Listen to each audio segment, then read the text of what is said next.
नमस्कार मित्रांनो, तुम्ही कधी ऐकले आहे का इतिहासातील अशी एक रहस्यमय संघटना जिचं नाव आहे 9 अननोन मॅन। ही संघटना तयार केली होती सम्राट अशोकाने। होय, तोच अशोक ज्याने भारतावर राज्य केलं, कलिंग युद्ध लढलं आणि नंतर बौद्ध धर्म स्वीकारला। पण युद्धानंतर त्यांनी 9 गुप्त पुरुष तयार केले। त्यांचं काम नेमकं काय होतं आणि याचे पुरावे आपल्याला कुठे मिळतात, तर आज आपण याच रहस्याचा शोध घेणार आहोत। इसवी सन पूर्व 261 मध्ये झालेलं कलिंग युद्ध हे मौर्य साम्राज्याच्या इतिहासातलं सर्वात मोठं आणि भीषण युद्ध मानलं जातं। या युद्धात लाखो लोक मारले गेले, हजारो जखमी झाले आणि संपूर्ण राज्य उद्ध्वस्त झालं। स्वतः सम्राट अशोकाने आपल्या शिलालेखात लिहिलं आहे की कलिंग युद्धानंतर मला प्रचंड दुःख झालं। या रक्तपातामुळे माझं हृदय करुणेने जागृत झालं। या क्षणापासून अशोक सम्राट बदलले। त्यांनी हिंसा सोडून बुद्ध धर्म स्वीकारला। पण युद्धानंतर त्यांना भीती सतावू लागली। मानवजातीच्या हातात जर चुकीचं ज्ञान आलं तर जग नष्ट होईल, आणि याच विचारातून जन्म झाला 9 अननोन मॅनचा।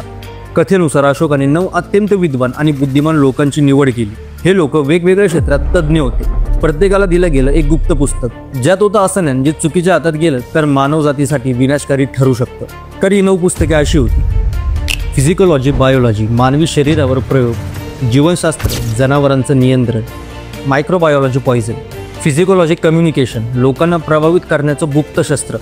तर असे 9 पुस्तकं अशोकाकडे होती। अशोकाचा विश्वास होता की हे सर्व ज्ञान धोकादायक आहे आणि ते सुरक्षित ठेवायला हवं। तर आता या गुप्त संघटनेचं काम काय होतं? हे ज्ञान चुकीच्या हातात न जाऊ देणे, योग्य वेळी योग्य लोकांपर्यंत सुरक्षित ज्ञान पोहोचवणं आणि गरज पडल्यास पुढच्या पिढीकडे ही रहस्य सोपवणं। म्हणतात की ही परंपरा शतकानुशतकं चालू राहिली। काही संशोधक असंही म्हणतात आजच्या आधुनिक सायन्सला काही शोधांचा उगम याच 9 पुस्तकातून झाला आहे। आता तुम्ही म्हणाल की याचा पुरावा काय आहे? आता याचा पहिला संदर्भ मिळतो लुईस जॅकोलॅट यांच्या लेखनात, ज्यांनी 9 अननोन मॅनचा उल्लेख त्यांच्या पुस्तकात केला आहे।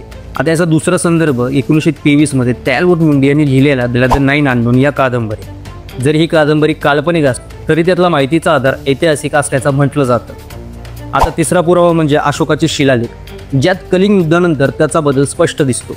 आता काही संशोधकांचं मत आहे की हेच 9 अननोन मॅनच्या स्थापनेचं मूळ आहे। पण मित्रांनो, इथूनच सुरू होतं एक खरं रहस्य। आजपर्यंत कुणी या 9 पुरुषांना पाहिलं नाही। काही लोकांचं म्हणणं आहे की ते आजही अस्तित्वात आहे आणि आधुनिक जगातील काही तंत्रज्ञान जसे की अणुशक्ती, बायोटेक्नॉलॉजी, सॅटेलाइट कम्युनिकेशन कदाचित त्या प्राचीन पुस्तकातूनच पुढे आलं आहे। आता खरं काय आहे? 9 अननोन मॅन ही खरी ऐतिहासिक संघटना होती का, की फक्त एक आख्यायिका, एक गूढ जे कधीच उलगडणार नाही? मित्रांनो, जर तुम्हाला हा थरारक किस्सा आवडला असेल तर व्हिडिओला लाईक करा, सबस्क्राईब करा आणि कमेंटमध्ये नक्की सांगा तुमच्या मते 9 अननोन मॅन खरंच अस्तित्वात आहेत का, की हे फक्त एक रहस्यमय गूढ आहे?